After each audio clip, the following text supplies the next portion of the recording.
got crazy traffic, so I actually switched. My wife took over. I can do video from the passenger seat, or we can just do audio. It's your call. Hey, it's up to you. Audio is just fine. Both work for me. So Okay. I know Let sometimes when you're in the car, it's a little difficult. So I'm fine with that. okay. Let's do audio then. If I'm loud and clear, I got my AirPods in, so hopefully the quality is a little better. And let's just do that. Yeah, yeah. Well, Jeff, hey, thanks for joining me on the podcast. It's fun to get you on. As a Blackhawk fan, I've known who you are for a while, but as a goalie, um, it's fun to get you on too because your story is great. You know, you're kind of the Crash Davis of hockey there for a while, and you finally got that call up. So thank you. Oh, it's my pleasure. I appreciate you having me on. Yeah. So, one of the questions I like to ask everybody, and I know when you were on In Goal, you talked about it a little bit, is, how'd you get your start in the game of hockey? Aside from the natural, you're a Canadian, so it's a birthright, but, how'd you get started in the game? You know what? It is the traditional story for me where hockey was something we grew up doing in Canada, and it's something I love doing. But it became much more when I wanted to get into goaltending, and I think everybody can kind of relate to that. When you have a kid that's going through the first couple years of hockey, everybody rotates through, and everybody gets a chance to be goalie. And for whatever reason, I just gravitated to the position. And I often get asked why, and I think it was because of the equipment and because you got to spend, so much time in the net and you didn't have to come off. And it was probably a combination of all the reasons, but I really loved goaltending. And so that's when it probably got hard for my parents, but my dad was never a goalie and they didn't know much about it. So then it was time to start to research. And looking back now that I'm a goalie coach, I really do appreciate what my dad did looking into, I know he downloaded, what am I saying? He went to the library and found goalie books, and there was different audio recordings and all sorts of resources he could find on goaltending, which made it a little bit easier for him to try to present to me something of what he thought it should look like. And I really enjoyed that part of it. And I grew up kind of connected with some probably more formal goalie coaches after that. And then I was off and running. Yeah, it's funny because we're around the same age. I'm a little bit older than as I say sometimes on the podcast is we grew up in an area or an era when kids couldn't go to YouTube to figure things out. Yes. Even Hockey Night in Canada. ESPN was there in a lot of games here in the States, but the replays weren't focused on goalies unless they were scoring goals. So there was that. We didn't have things like Sense Arena, so it was a lot harder for us to learn the position. I think goalie coaching and camps was really starting to come around when you and I were kids, but it was still fairly a new idea that kids our age were going to have a goalie coach when there were pros that still didn't have them. Yeah, you're spot on there, and I think it's a really interesting comment, and it's an observation that I'm excited to see what the next generation of goalies looks like, based on the facts that a lot of them do self-teach based off of YouTube or whatever. One of my favorite goalie coaches growing up, his name is John Stevenson. I'm sure you're familiar with. Mm-hmm. He often referenced, one of the best ways to teach yourself how to be a goalie is to watch Sports Center, because you'd see the highlights and you'd see almost what not to do. And it was just as valuable as maybe, watching highlights on how we should be doing it, is to watch all these goals go in. So he actually encouraged, watching Sports Center. And that's how you teach yourself how to do an interview. That's how you teach yourself how to play the position, and on and on. And it is very interesting to me, and very, I think it's going to be an ongoing case study here to see, like you said, what the next generation looks like. Yeah, well, advice for young goalies too is to watch my YouTube channel to see the my beer league highlights, because that will also show them what not to do. Yes. They'll see plenty of goals there, but I still stack the pads and play that 90s style. So again, what not to do these days. But it's interesting you say that, because at the same time, kids are getting in front of goalie coaches at a much younger age, and they're almost becoming goalie robots. I know they've talked about this on In Goal magazine, that are they maybe getting too much instruction at such a young age to where they don't they don't know how to scramble. They don't have that Marc-Andre Fleury in them, and maybe that's why we're seeing those Russian goalies, that wave of Russian goalies right now, because they don't get that instruction until 12, 13 years old. So they've had to kind of figure it out a little bit for a while. Our young goalies missing that because of it. It's an interesting comment, and I do feel like that specific question I may be unique. Is unique to myself, spending so much time in Russia myself. I was able to actually play against the Vasilevskis, the Samsonovs, Shesterkin was on my team when I was in Spartak Moscow. So I've seen these goalies firsthand and the way they trained and the way they were brought up, and you're not far off. And a lot of the times I looked at some of the things we were doing as Stone Age or barbaric or just behind the times. But looking back on it now, they were really teaching the athlete more than they were teaching the position. And there's something to be said for that. And it's something that I do value in the way I coach now. Is there is a time to be technical and there is a time that we need to focus on the details, but there also is a time when we need to rely on being athletes. And for whatever reason, those countries really prioritize that in their training with the goaltenders. And I do think you're seeing that, and it's not a fluke. And like I said, when I was doing it, some of it felt very 70s USSR based, where I was, I kind of chuckled and laughed and said, well, this isn't how we do it back home. But look where they are now, and there has to be something to it. So I'm not going to go as far as say we're falling behind, or our training needs to change. I just do think it needs to be a focus point when we are training goalies and the way that these guys are coming up. Yeah, and I think back to my time in college, and one of the drills I loved, it was last puck is what some people are calling it now, is where it's just kind of that messing around at the end of practice where it's the goalie versus basically the rest of the team, and they're throwing everything but the kitchen sink at you, and you're just trying to find a way to stop it.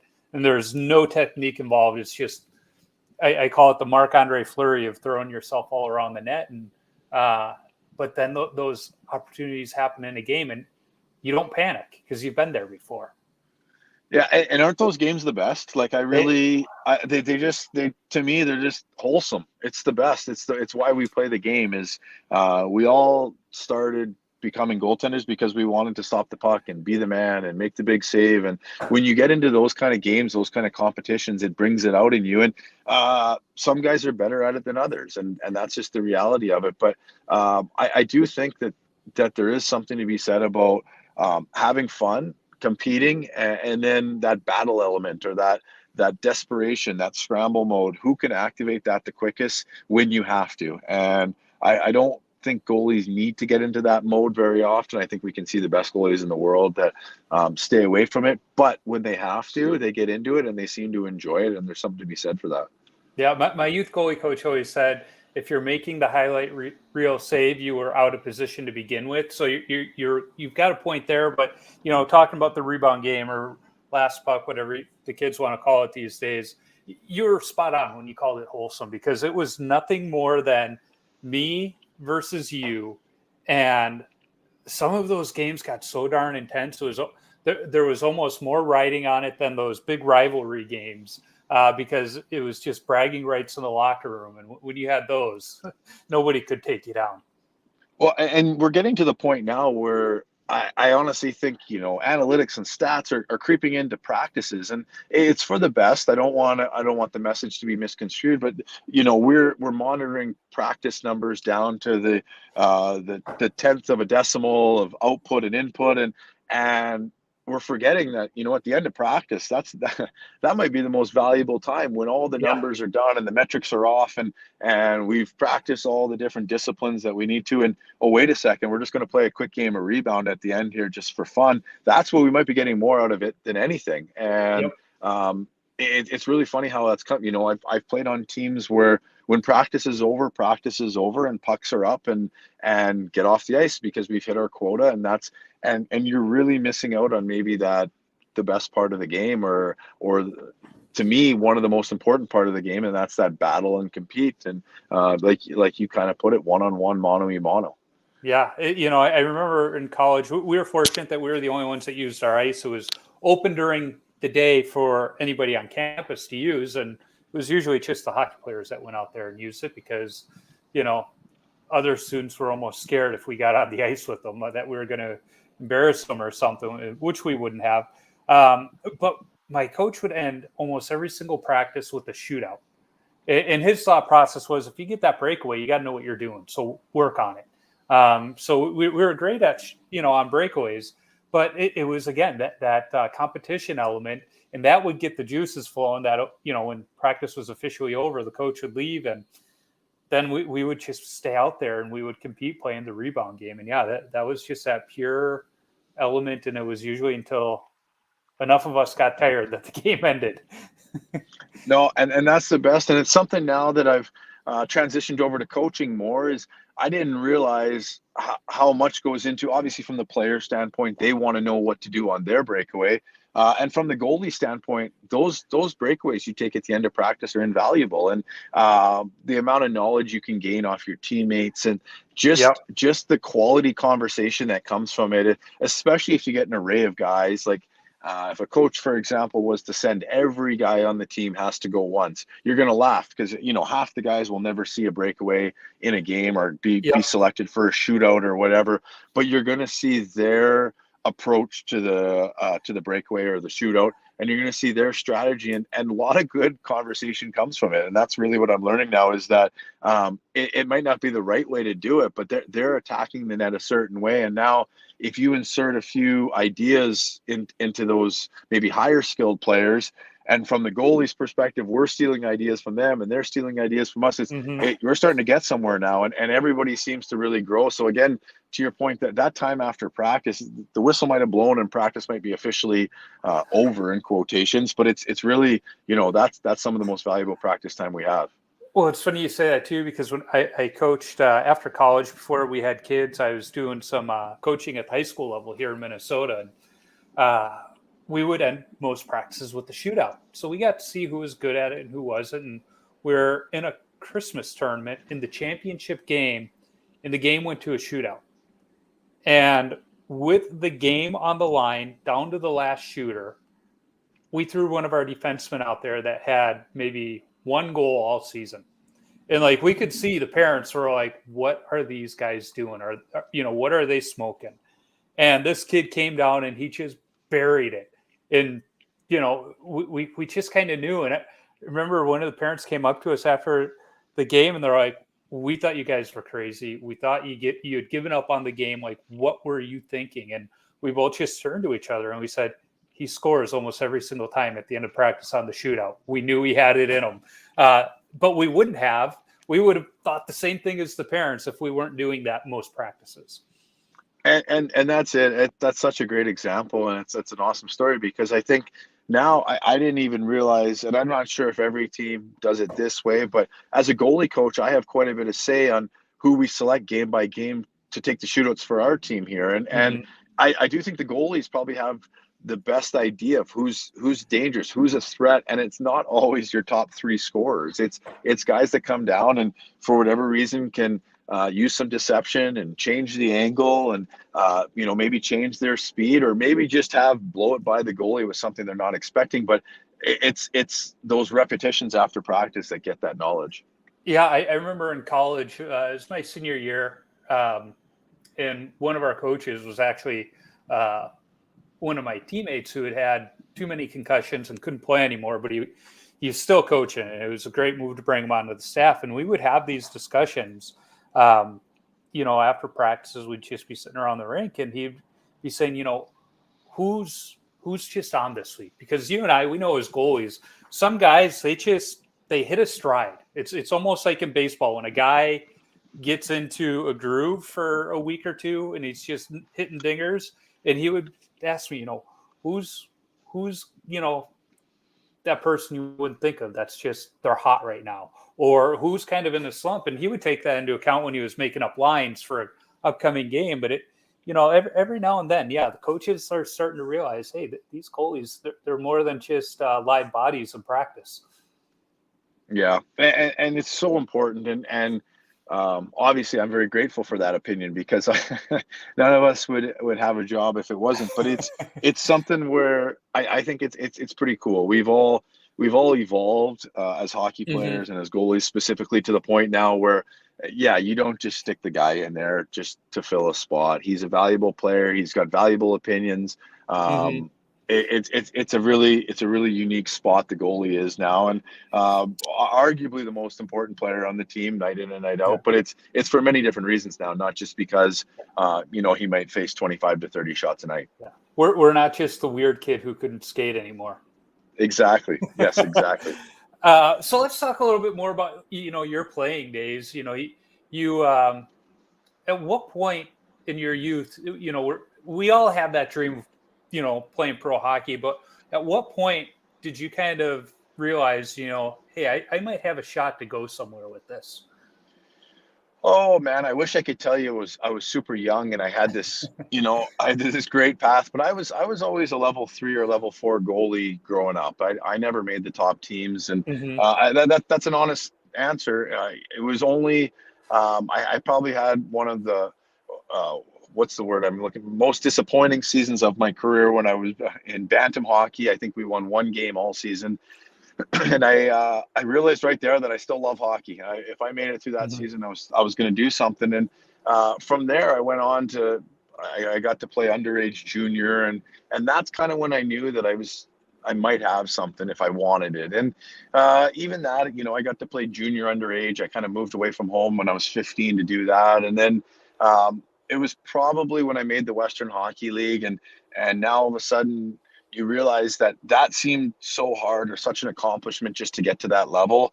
And the instant I arrived at that level, my next goal was to be the best at that level. And Hmm. that was just the mindset I had. And, go on to play World Juniors and do all the things there. And that was all great. But it was instantly, as soon as I achieved one goal, it's like the parameters were reset and it was time to accomplish something new and something better. So I never once had this streamlined path from age 10 to the NHL. Clearly, right? Clearly, that's not how it went. But it was Right. more that it was every time I figured one thing out about goaltending, it kind of led to the next, and then went on and on and on. And that was really my career in a nutshell. Now, you played junior hockey, and then you found your way into pro hockey. Um, that first year you're playing, you get a couple games in at Binghamton before going to Charlotte. Um, were you thinking, okay, if I keep this up, I've got that shot to go to the NHL? Yeah, no, I'll have to rewind the story just a little bit. I won the World Juniors gold medal. I was the starting goalie the year prior. I won the CHL goalie of the year, on and on and on. Not only did I not think I was going to make the NHL, I was convinced it was a no doubter. I was so confident that I was going to step right out of junior right into the NHL. And this was, man, this is almost 20 years ago, and so it was different then. That just didn't happen. But I Yeah. convinced myself I was going to do that. And boy, was it a rude awakening when not only did I not play in the NHL, I didn't even play in the American League. I started right in the coast. And it was the best thing that happened for me. It was the best thing that happened for my career was realizing, oh, everything I did in junior was cool and that was fun, but means absolutely nothing at the next level, which is pro hockey. And I had to relearn everything all over again and re-earn everything I was going to get, and nothing was going to be handed to me. And it was just such a good lesson for me. And yeah, I got a couple games in Binghamton that year, and it was great, but it wasn't ever. I never ever went into that season expecting to get a couple games in Binghamton. That was the farthest thing from my radar. And once I realized how hard it was to play pro, I think it really like told me what I needed to do moving forward so that I would have success in pro hockey, and how hard it was going to be to just stick around pro hockey. I was talking to Olaf Kolzig recently, and he was talking about, his road was that he spent, I think it was 5 or 6 years in the minors, and he had been called up and then sent down and everything. And he said now in his role, with the Capitals, that helps him talk to some of these younger goalies, and that's your journey has to definitely make it so the goalies listen to you. Like you've literally seen everything, so. That's got to be one of those things that plays in your favor now. It's honestly one of the most valuable tools I have. Is exactly what you said. It's my ability to be able to relate with players that have played everywhere, and I mean everywhere, and it's something that I use, and I use it as a positive. I spin it as, those things, those tools I picked up. I try to grab one thing from every goalie coach I worked with, positive or negative. I want to take one thing away. I want to take one thing away from every city or town or team I played for, so that every time I played in a new spot and a new opportunity presented to me, now I have all that information gathered, and I'm able to relay that back to the goalies I work with now. And it's amazing how many times I catch myself saying, that's exactly what I would have done there. Let me Hmm. stop you right now before you make the same mistake I would have made or did make, and put you in a better position than I was at your age. And I really feel like I love the technical aspects of goaltending and everything else. But one of my favorite parts of this job is really relaying all the messages that I've gained over the years and trying to prevent the goalies from making the same mistakes I did, or maybe even setting them up for success just a little better. Well, and so much of the position is, the mental side of it and understanding where they might be mentally if they were, just sent down or just got called up, or traded. There's so many things that go on off of the ice that can affect their game. And I mean, in a way, you've been through most, if not all of it. So you're able to talk to them about it. Yeah, and a very good example is, I'm lucky enough to work with Lucas Dostel here in San Diego, and he's been called up and sent down several times. And as much advice as I want to give him, it's even better watching him learn some of this on his own. And one of the Hmm. comments I made the first year we worked together was, it's actually easier to get called up and play well than it is to get sent down and play well. For whatever reason, you get called up, you're in the NHL, you're gonna have you're going to play well. I know it's a higher level, and I know it should technically be harder and all these Yep. things, but you're going to raise your game, and it's going to be easier to go up. It's the I'm getting sent down, and all of a sudden those feelings roll into your brain. And I remember getting sent down from Chicago to Rockford. That was way harder to play my game and play well than it was going up. And I've told him that story, and I think the first time he looked at me like I was crazy, and now he's been up and down a couple times that we laugh about it He every gets time. it. He gets it. He gets it now, and it's sunk in. And we know, like, I'm never ever worried when he gets called up. He's ready to get called up. It's when he comes back, we got to put the extra focus in, and we got to work on our details to make sure that he's ready to go at this level. And I know that might sound backwards for people who haven't been through it, but those are the kind of stories that I've been through and I have firsthand relations with, and I think it's good knowledge to pass along. Well, it makes sense because even in the beer leagues, when I skate up a level because I'm subbing, it's a heck of a lot easier than when I skate down a level to sub because the higher you go, the cleaner the game is. On those two on Yes. ones, that pass over, they're going to shoot. But when you skate down, that skill isn't as refined. There's a reason those guys are down there. And so their game isn't as developed. So little things break down here or there, and all of a sudden you're ready for something to happen as it should, but it doesn't. And now it goes the other way and you're out of position. So it makes sense. It's just exasperated at the pro level.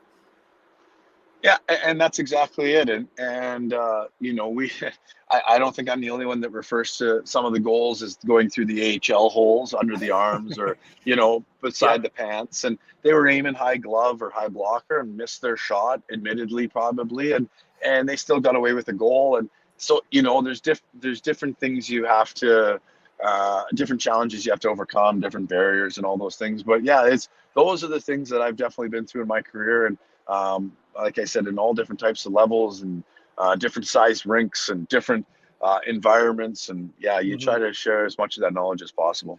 Yeah. Now, this is a complete side note, but I was just checking and I confirmed when you were in Binghamton, you skated with Steve Martins. And Yeah. I skated with him one summer, and I was just the college kid that was filling in as goalie for them. But Marty, he's a fun guy. Yeah, he's one of my favorites. He's a real since I've seen him, but it's been just great. Yeah, Harvard grad, you'd never guess it speaking to him. But heck of a guy. I remember I was in the locker room. It was him and Rob Brown, and they're just going back and forth. And Rob Brown goes, "Hey, Marty, I called you up as wanted to talk to you yesterday, but your wife said you couldn't talk or come out and play until you finish mowing the lawn."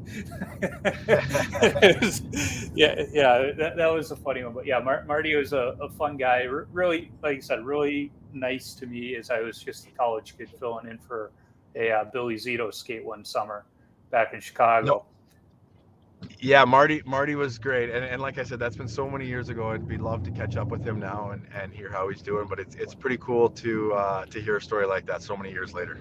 Yeah. So I wanted to ask you, you've got a couple years in the AHL under your belt, and then you head over to the KHL, and you go over there for a number of years. And anybody that's listened to Spit and Chicklets, they've heard the stories. What was your experience like going over to the KHL, and what even brought you over there?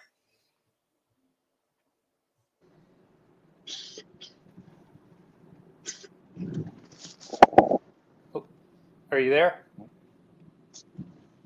Sorry, Joe, I lost you for a second. Oh, okay. I was saying, you after a couple of years in Binghamton, you wound up in the KHL, and you were there for a number of years. So the first question is, what brought you over to the KHL? Kind of lured you away from hockey in North America. Yeah, no, it was a very unique path, and I know not very many 23-year-olds decide they're going to go over to Russia, especially year 2 of the KHL. And I mean, looking back on it, it was probably crazy to think that was the move. But the honest reality is I was with Ottawa. I played out my 3-year entry-level contract, mostly in Binghamton. I got qualified for one more year, and then they didn't extend another qualifying offer, and I was a free agent to do what I wanted. And there was a couple offers in the American League to go around, and out of nowhere, an offer came from this KHL. And like I said, it was year 2 in the KHL, and it was a 1-year offer. And I thought, you know what? What's 1 year? One of the major reasons I did it was Ray Emery was over a year prior, and he had a lot of success. And I remember reading about Razor over there, and he was doing so well, and he was going to come back and be a starting goalie in the NHL for this team and that. And I said, all right, well, if Razor can do this, why can't I do this? And so that was my mindset. It was just supposed to be a 1-year thing, a 1-year stopgap to what I thought was going to raise my stock and make me a goalie that everybody would want to come back and play rather than go to just a different American League team. And 1 year, we're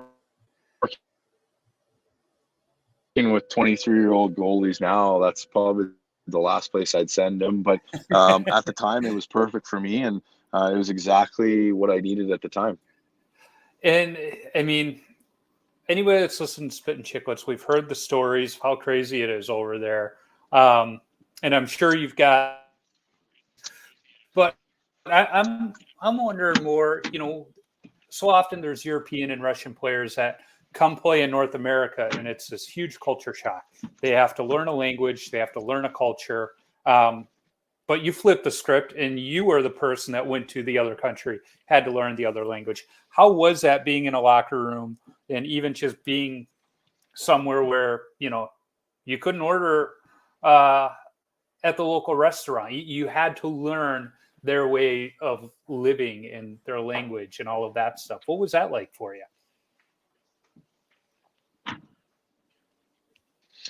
You know what? That was the best part of being over there for me was the growing up off the ice, and I didn't think I realized how much maturing I had to do, and it's something I honestly admit now. Probably at the time I would have been more stubborn to admit that I had some growing up to do, but it was definitely hard. It was a culture shock. You had to learn a new language. You had to be around guys that maybe you're not best friends with, and there was only 3 or 4 English speaking players on the team, and that was just all part of the process, and that was all part of being a hockey player. But what it taught me is that I loved the game, that I loved going to the rink every day, that I loved being a hockey player, because it was more challenging to be a hockey player.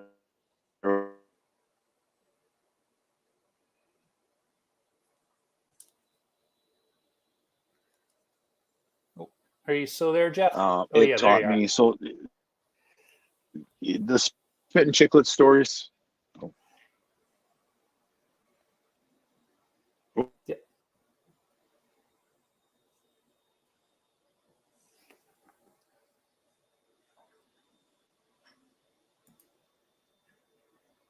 All right, I just lost you again. We'll give you a second, see if you can get back in there.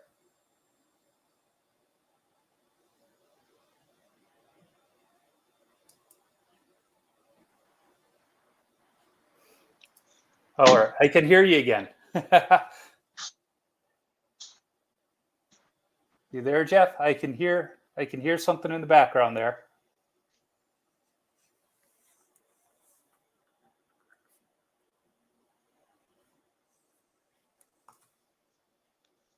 How about now? Joe, you still there? I'm still there. I can hear you. It's real faint, though. Hello? Yeah, I'm here. I can hear you. It's real soft, though.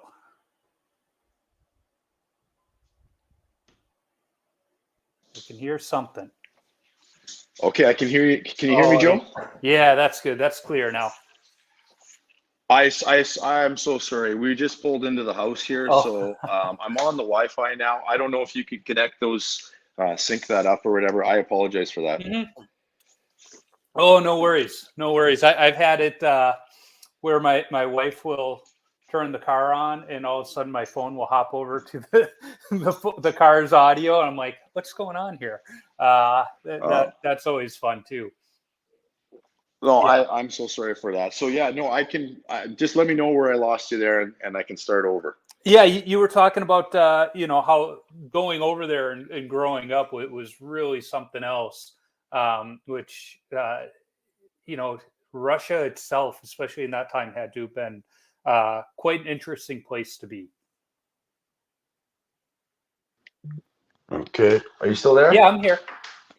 Perfect. Okay. Yeah. No. So, I mean, it was just such a great experience for me to head over there and to really learn what it meant to be a pro. And like I said, it was really such a good lesson for me to learn that hockey wasn't a given. And every day over there, if I wanted to be a hockey player, it was going to be a little bit more difficult than it was over here. And there was a few more challenges. And like you've kind of discussed, everybody pokes fun at how hard it is for the European and Russian players to come over to our league, and it's equally as hard to go in that direction. So it taught me that I wanted it. I definitely wanted to be a part of pro hockey. I wanted to have a career playing hockey. I wanted to continue to do that, and it wasn't going to be easy. I got to imagine that experience has probably helped you with those European and Russian players when they come this way. Not necessarily for how you work with them on the ice, but maybe how you're able to help them off the ice as well. Yeah, and that's exactly it. It's I'm working specifically here in San Diego with a Czech goalie and a Swedish goalie, and it's very relatable. It really is, and we've had several conversations away from the rink about nothing to do with hockey whatsoever. And year one it was helping with driver's licenses and social security numbers and simple things that I had a really hard time doing when I was over there. And man, did I appreciate the people that helped me do that, those kind of things. And now it's evolved into, different kinds of conversations, from everything from, having family come to visit to, finding the kind of food they like on their holidays, and just all sorts of things like that, those are the things that I missed when I was overseas, that I missed from back home. And so I try to make that easier for the goalies here. Yeah, no, that's awesome. And even when you go to English-speaking countries over there, I remember it was during the '98 Olympics. We went to England, and my grandmother was a war bride, so we have a bit of family over there, and they were technically speaking the same language, but I couldn't understand them sometimes, and the food over there was very different than what we have here. So that sometimes that food can make a huge difference to those young guys. So you said you went over to the KHL thinking, 1 year that this will be good, but 1 year turned into 8 before you returned to play pro hockey in North America. What was it after 8 years that you said, you know what, I'm going back home? Well, it was a couple things, and you know what? It's now that I guess the playing part of my career is kind of in the rearview mirror. It's a little easier to talk about because I think at the time, the easy answer I could give you is I wanted to chase the NHL, and that is the truth. It was I had a burning desire deep down to play in the NHL. I never got one game before I went over. I still thought I could play in the NHL, and it was something that was bugging me. So that's honestly answer number one. But you know what? We were looking to have a baby, my wife and I, and we wanted to do that back in North America as well. So that was a factor that, maybe played a bigger part of it than I wanted to admit at the time, was that, it was time to just come back home and try it on North American. And you know what? Number three, and after playing 8 years in Russia, I don't think I realized how much it took out of me, as far as it was time to go back and do it a different way. And I think after a 1 or 2 year break, I probably could have gone back to Russia and done it again. But I felt like it was time to go back and hang out with my North American hockey playing friends, and not have to leave in July for training camp, and not have to, come back home after the season in February or March, and, hang with myself for a couple months while everyone else was still playing. And it was all these things that I needed to experience firsthand for myself to see if it was really all it was cracked up to be, or if it was just kind of a pipe dream that was being pursued on TV. And so I came back, and I don't regret the decision for a second. But I think it was a combination of multiple things, with number one being just a desire to want to play in the NHL. But I do think that, after 8 years of missing home and playing in a different country and all that, it all added up to, it was just time to come back and at least give it one more good try at the NHL and see what happened. No, that makes sense. And I mean, it worked out because in the 17-18 season, Chicago called you up. What was that moment like when you finally got the call? I remember exactly where I was. It was, I was driving home from a morning skate, and in Rockford, and Mark Bernard called me, the general manager in Rockford there, and said I'd get called up to play that evening. I was going to back up for Corey Crawford, because Scott Darling broke his finger in morning skate. And my wife was pregnant, and so I laughed because the story goes, we were driving down the freeway. It's only an hour and a half drive up the road. Yep.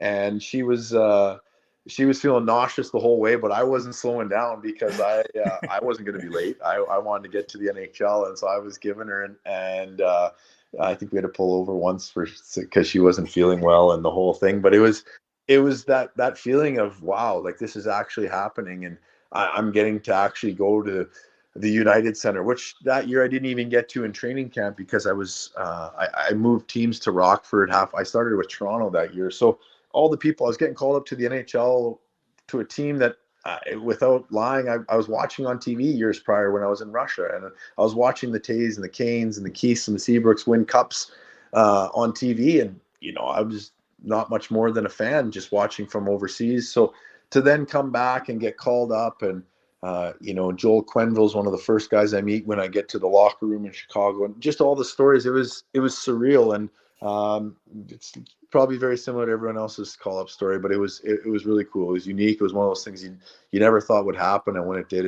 I'm so glad it did. Yeah, I've made that drive between Rockford and Chicago many times. It's a quick one. It's an easy one. Yep. As long as there's no traffic. But if there's traffic, God help you. That's it. Yeah, I've made that trek many a time. Now I've gotten to the point when I go home from Minnesota, I just fly, because I don't want to deal with it. Good. That's the play. Yeah, it just book that flight in an hour. I'm home, and then it's going to either get pizza or White Castle. we got hooked on Culver's when we were in Rockford. That was a staple. Oh yeah. Yep. Yeah, that they're pretty darn good. I'm pretty happy that here in Minnesota we now have a couple Portillos around, so I can get my Italian beef sandwiches. Very nice. Those are also that was a nice lunch staple for us there. Yes.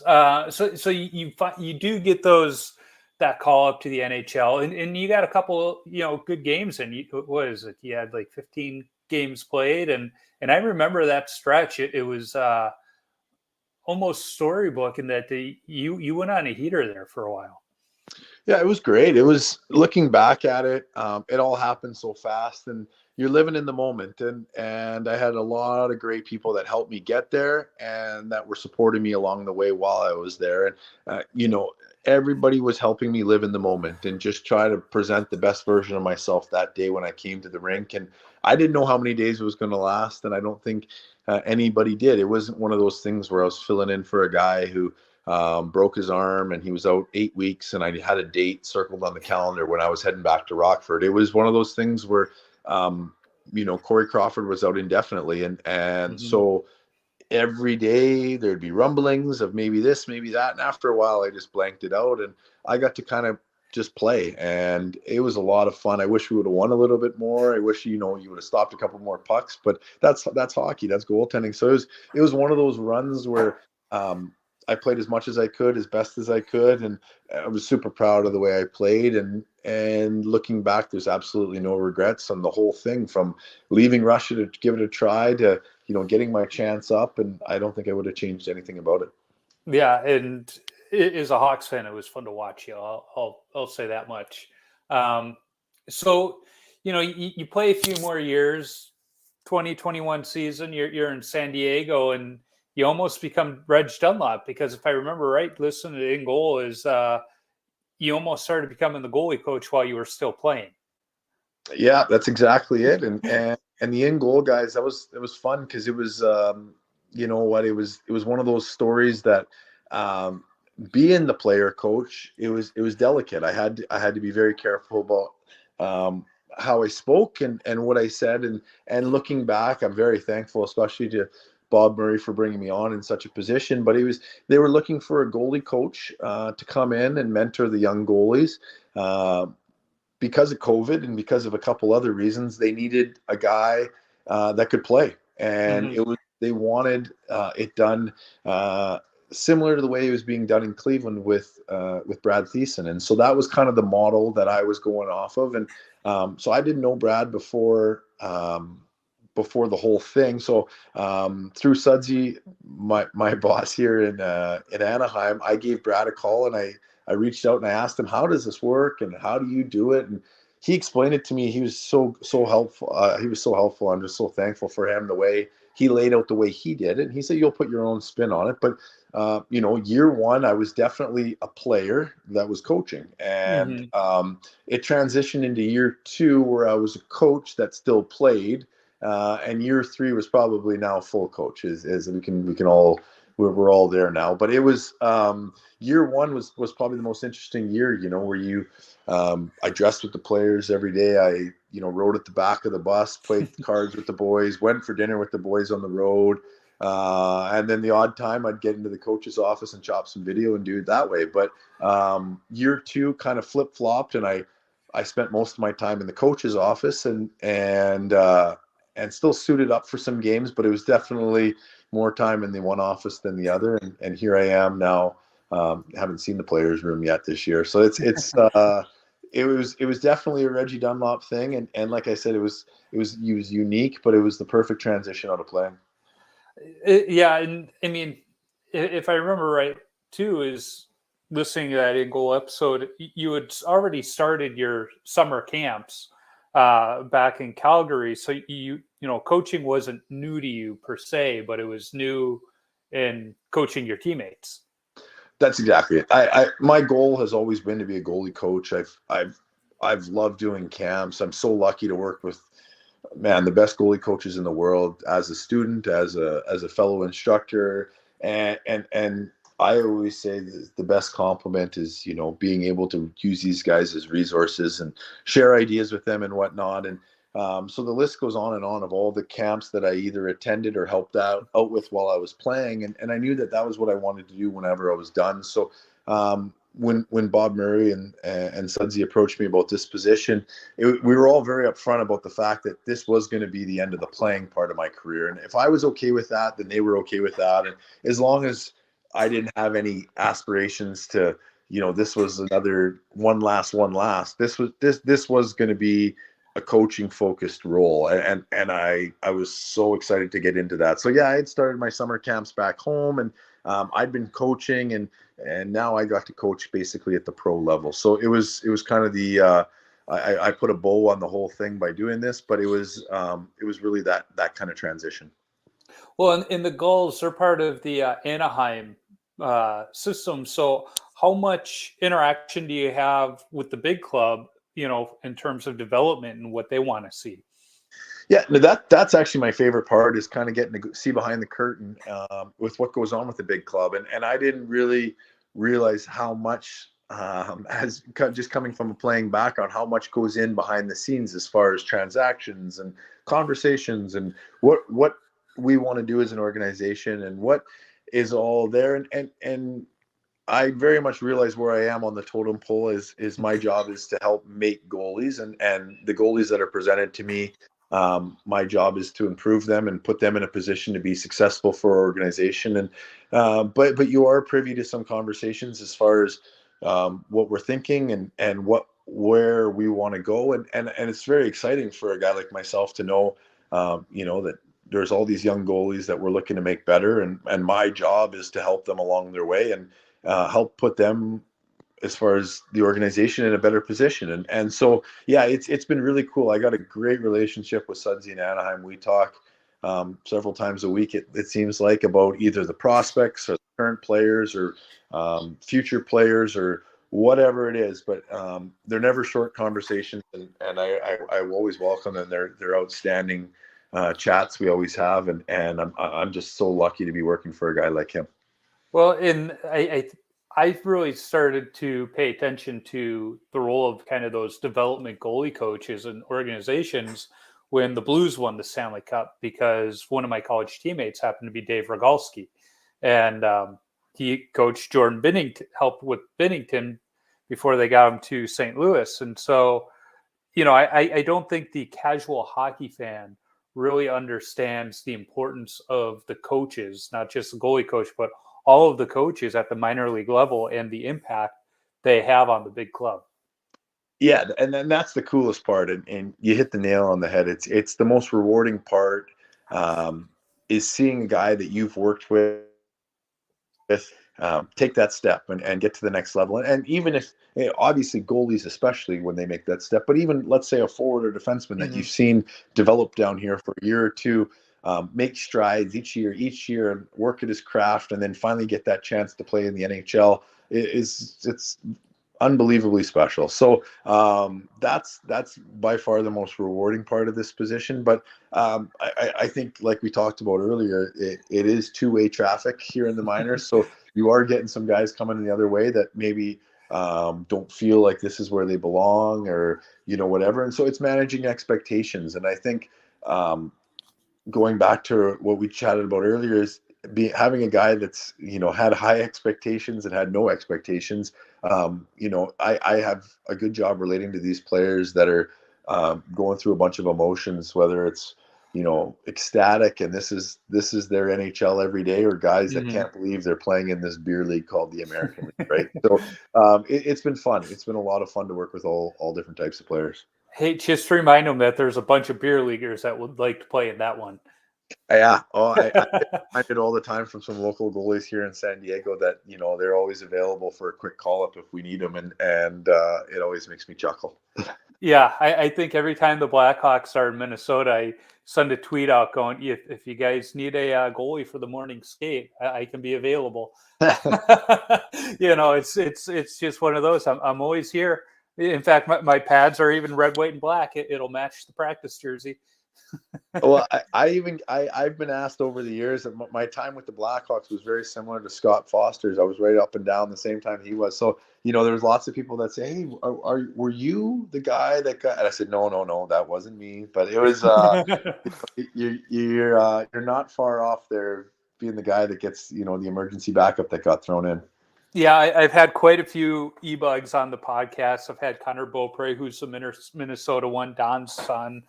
I've had Bones from Nashville, who dressed for Colorado, I had Kyle Conan, the kid who dressed at St. Louis last year and got to take the rookie lap because they knew they would need him, early in the day. So I've had a few of them on. I even had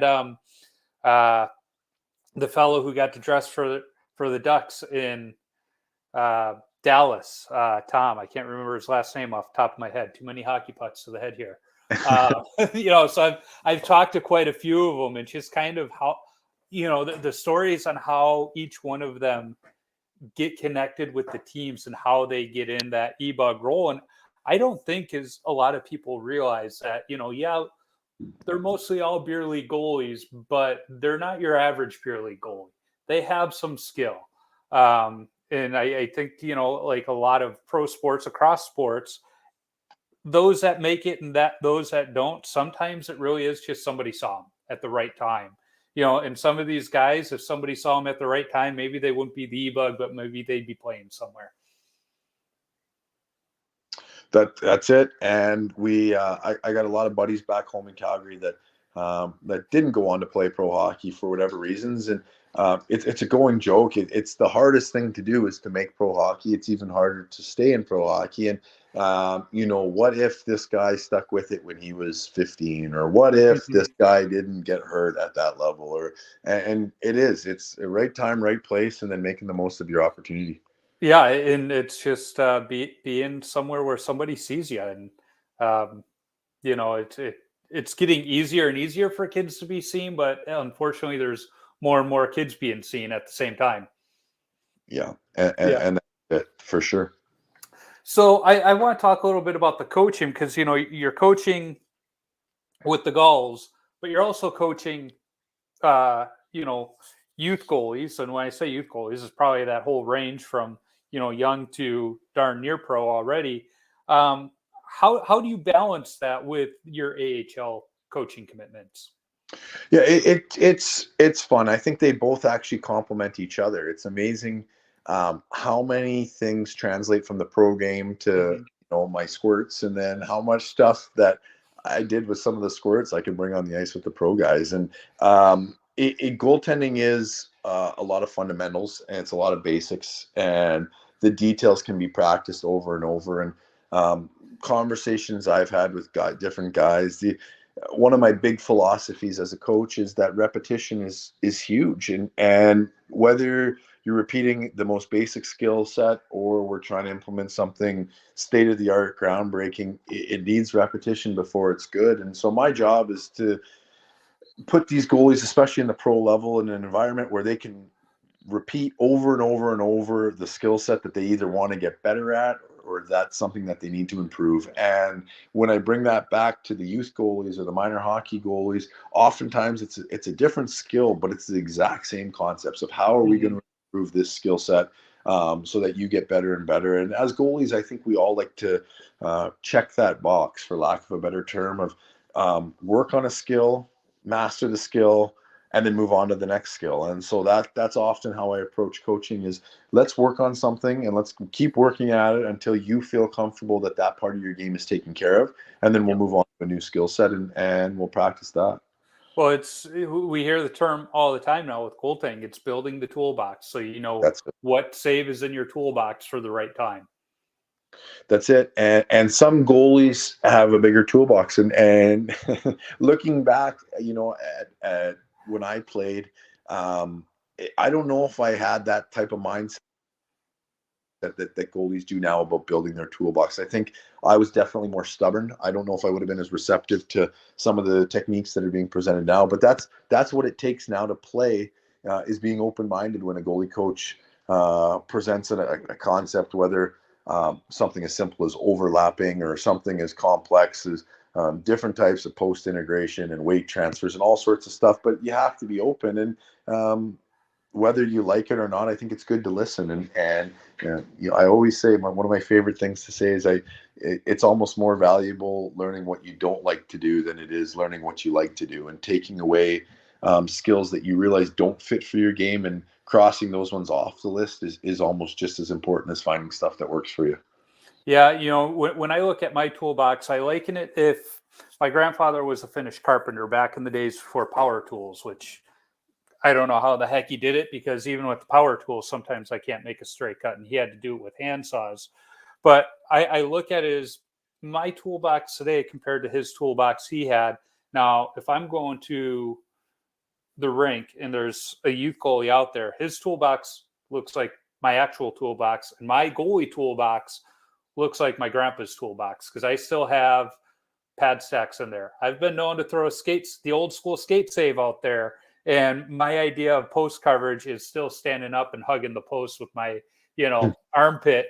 So the toolboxes might not always look the same, but if it works for you, it's a great toolbox. And that's it. And this is my first year of coaching where, we've had a lot of transactions here in San Diego. We've had a couple different goalies come through. And there's been something I've thoroughly enjoyed is asking questions just as much as trying to give advice as far as how do you approach this situation? How do you approach this? And learning from the goalies on their thought process, on maybe the way they approach a certain situation, and then lending the advice based on what I see or what I feel like they can improve. But working with an array of goalies, it really does enlighten you that everybody's toolbox is completely different. And whether it's the size of the toolbox or the amount of stuff you can fit in the toolbox, it's kind of funny because it takes all types to play our position. Yeah, well, and to your point, it's not always understanding what tools they have, or maybe that's not the way to put it, but we can't treat them all the same. So, getting to know each one is one of the most important jobs of a coach, because we need to understand how each goalie is going to respond. It's like getting a different power drill. Is it a very sensitive trigger, or is it one you got to just squeeze the heck out of to get it going? It's kind of the same thing with the goalie. You have to understand how to work with them.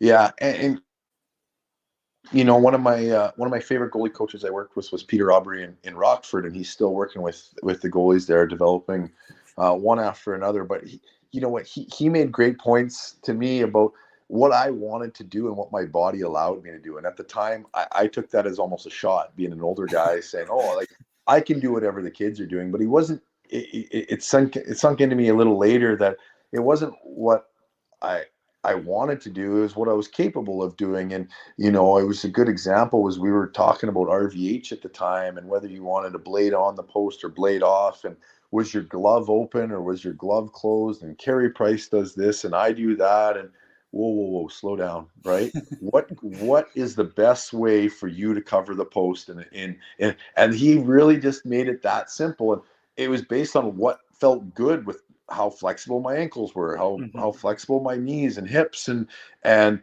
when I got in there, what did I see? And it wasn't what he wanted to teach, it was what felt best for me. And that home for me was that as much as I wanted to flip my wrist over and present this beautiful glove in the RVH, I actually closed my fingers and just decided to put more padding on the back of my hand, because that just felt better, and that was going to provide me with better coverage, and I was going to be a more athletic goalie that way, as a preferred just trying to say to myself, I'm going to work on cocking my shoulder out of position so that it's spun around so that it looks just like my favorite goalie on TV. And that wasn't it was that mindset of, rather than squishing that square peg into a round hole, I did what worked for me. No, that's great. So I'm looking at the time. We've been talking quite a while. And I thank you for that. So I want to transition. I close out every episode with a list of 10 questions. Now, they're the same 10 questions I've asked every single guest, from the youth goalie to the NHL Stanley Cup winning goalies I've had on the podcast. So they're the same ones everybody's answered. And the first one is, what's the craziest coaching moment from your playing days? And I don't know it yet, but I'm going to guess it probably came from Russia. Yeah, you hit the nail. There's one that always sticks out to me when it was craziest coaching story. So I was in Russia. I don't have to be too specific, so I throw one specific team under the bus. But I was playing over there, and they take their training camps very serious. They're obviously a month to 2 months long, the whole 9 yards, 2 to 3 workouts a day, blah blah blah. And so week one with the brand new team. We get there, and the goalie coach, who didn't speak much English, was huge on goalie chemistry. So he believed that the goalies not only needed to be friends, but like best friends with each other. And if we were all friends, that cohesion was going to lead to more wins in the season, which looking back was a great life lesson. Now, how he implemented that was every day for our warm up, we had to do somersaults together. And I didn't quite understand what he meant until we got a demonstration. But he made me and the other goalie, and it was a padded floor, but I held on to his ankles and he held on to my ankles. And straight out of the circus, we tumbled amongst each other down the padded floor from one side of the gym to the other. And day one, it didn't look very good. It took us forever. And to his credit, day 60 of training camp, 2 months in, we were synchronized, to say the least. And that thing was beautiful. And we did a perfect tandem somersault all the way down the floor. And it was one of the craziest things I'd ever seen. But looking back, we were good buddies because of it. And we had a good laugh every morning. Now, do you ever threaten your goalies with having to do that just so that they get on the same page? I can't find a padded floor long enough, and if I could, it would be a staple in all my camps. And I would make the young goalies, the old goalies, I'd make them all do it. But every time I get the idea, I just look at the hard gym floor and I said, I'm not putting anybody through that. So one of these years, I'm going to host a camp with a real like padded gymnasium floor, and look out, goalies, it's coming. I got some old grade school friends that live in San Diego, and they're into gymnastics. Maybe there's a good gymnastics gym out there I can get you the name for. I'm worried that if I get in there, they're going to see what I'm up to and they're going to kick me out before we can. I love it. So the next question, what's your favorite all-time goalie mask that you've seen out there? Martin Brodeur fan growing up, so that's an easy answer for me. The basic, simple Martin Brodeur mask was by far my favorite. I've seen a bunch of cool ones now. Man, those guys are talented. Where matte black colors and glow in the dark, and you name it. That's all cool and stuff. But for me, the traditional Martin Brodeur mask, just because he was my favorite goalie, is an easy pick for me.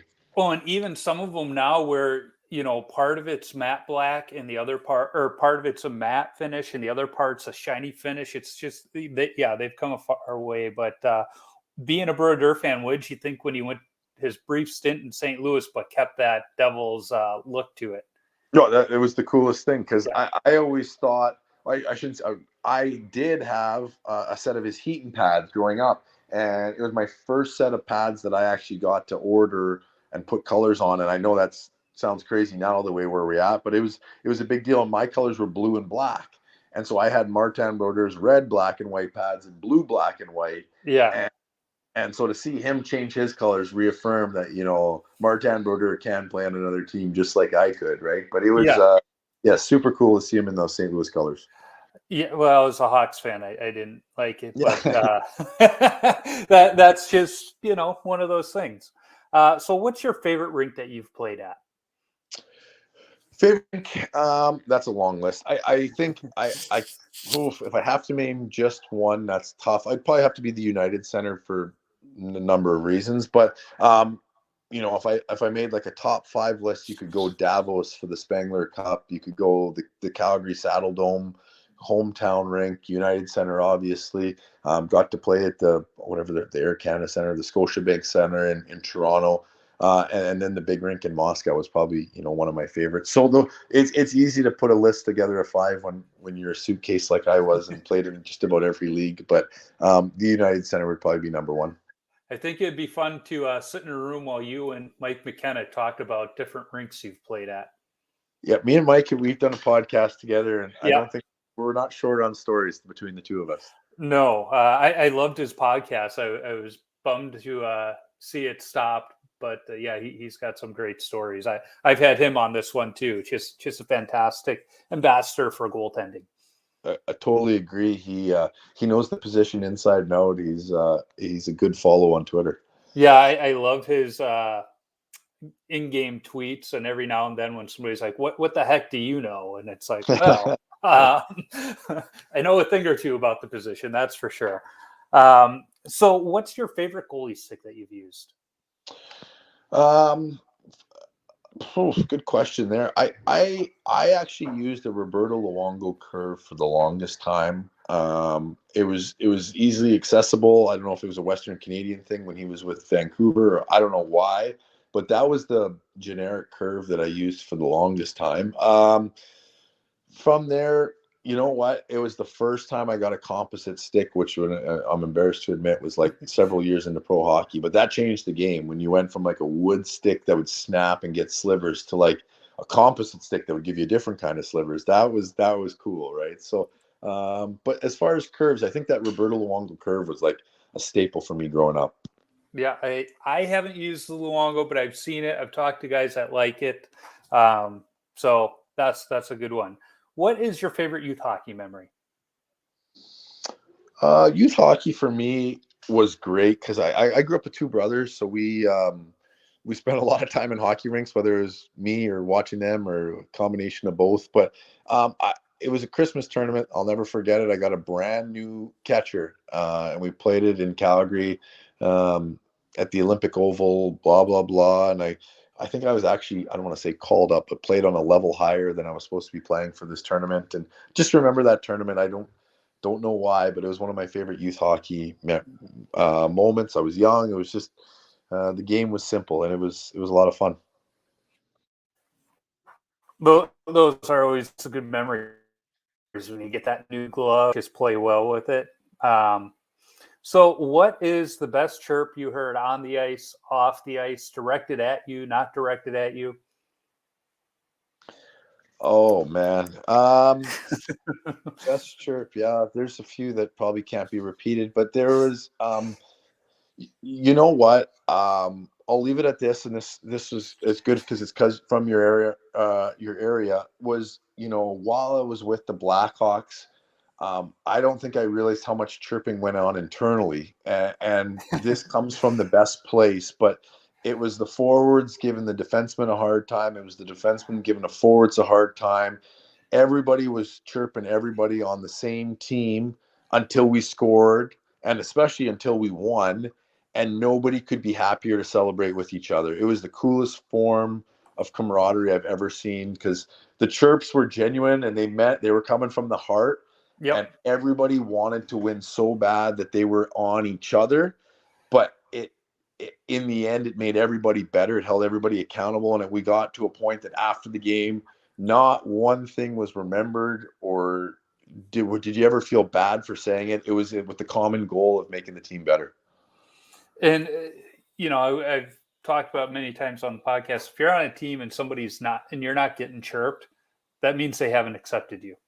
That's it. That's Yeah. exactly. If you're okay with getting chirped and giving chirps, then that is a team. And that was when I saw it in Chicago, it was the first time I'd really witnessed it at that level. And I realized how much these guys cared about each other. And that sounds backwards. Yeah. To chirp each other the way they did was holding each other to that highest standard, so that everybody had the best chance at winning. Yeah. And it's almost like as offensive as the chirp can be means they like you that much more. Yep. Yep. you know, That's exactly true. it's the darndest thing that so many people just cannot understand. And they're like, why do you have to be mean? Why do you have to be that way? And it's like, I don't have a good explanation for it. It's the way it is. That's the way we are wired. Totally agree. Yeah. So what is the worst post-game beer? Anything in Russia, I did not enjoy. I don't get me wrong, I definitely drank them, but I learned year 5, 6, or 7 over there that their post game beers, although they had a Bud Light or a Bud label on it, or even Czech brands, they were all produced in Russia. So if you had a couple beers after a game, you'd wake up with the worst headache the next day, even if it was just one or two. And I learned it was almost like knockoff beer. So you had to start checking the packaging codes to see if you were getting authentic beers, blah, blah, blah. But anyways, I learned that Russian beers post-game are no fun because you get a headache the next day no matter what. Yeah. Well, the Russians know vodka. They don't know beer. That's it. That's a good answer. Yeah. So when you taped your stick, did you go heel to toe or toe to heel? I went heel to toe. Okay, you are in the majority. I've had 2 separate goalies say anybody that goes toe to heel is a psychopath. I might not agree with them, but the fact that they hadn't heard the other one and both of them said that, I was like, there's got to be something to this. So what was your favorite number to wear and why? My favorite number growing up again was 30, Martin Brodeur. I got to wear 30 in the NHL, so that was pretty cool. But with the amount of teams I played on, which is way too many, I've worn almost all the numbers. So everything, I wore a 35, I wore a 53, a 31, a 33, you name it. I very much dislike number 1, and so that was always everywhere I played. I'd been offered it a couple times, but I like the 30s numbers better, so I always declined that. Now that was the only number I declined. Yeah, I'm with you. I don't like 1. I don't feel like I've got a number on my back when I wear number 1. Yeah, it's something about it just doesn't feel right. Yeah. So the last question, and I think this is the best one, is what advice do you have for young goalies? If you love the game and you want to be a goalie, there's going to be room for you to be a goalie. And the best goalies I've come across at any level are the goalies that love being a goalie. So it's okay to be a little bit nerdy. It's okay to love the game more than some of your players or nerd out with other goalies. I think those are the best goalies. So my advice to any goalie out there is don't let anybody say to you, you can't be a goalie. You're not good enough to be a goalie. I've seen some athletes that shouldn't be goalies turn out to be unbelievable goalies because they just wanted it more. And so if there's one piece of advice I can give to any goalie out there is if you want it, don't let anyone tell you you can't. And that's cheesy, and that it sounds just like cliche as it is.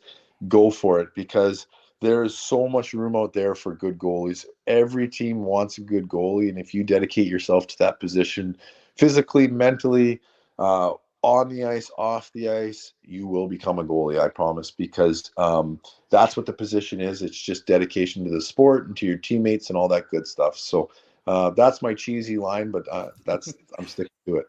Well, that's great advice, though. So I like it. Jeff, thank you. I'm going to make sure I have links to both the goalie school and the Instagram account in the show notes. But again, thank you for your time. It's been fun chatting with you, getting to know you a little bit. No, I really appreciate you having me on. I apologize for some of the technical stuff, losing you there for a little bit, but it was awesome. It's fun to relive some of those memories, and us goalies love sticking together. Yeah, well, if the travels bring you through the Twin Cities, let me know, and I'll buy you a good beer, not a Russian beer. I'll take you up on the offer. Appreciate that. All right. Have a good one. Thank you. You too. Thank you. Bye-bye. Bye.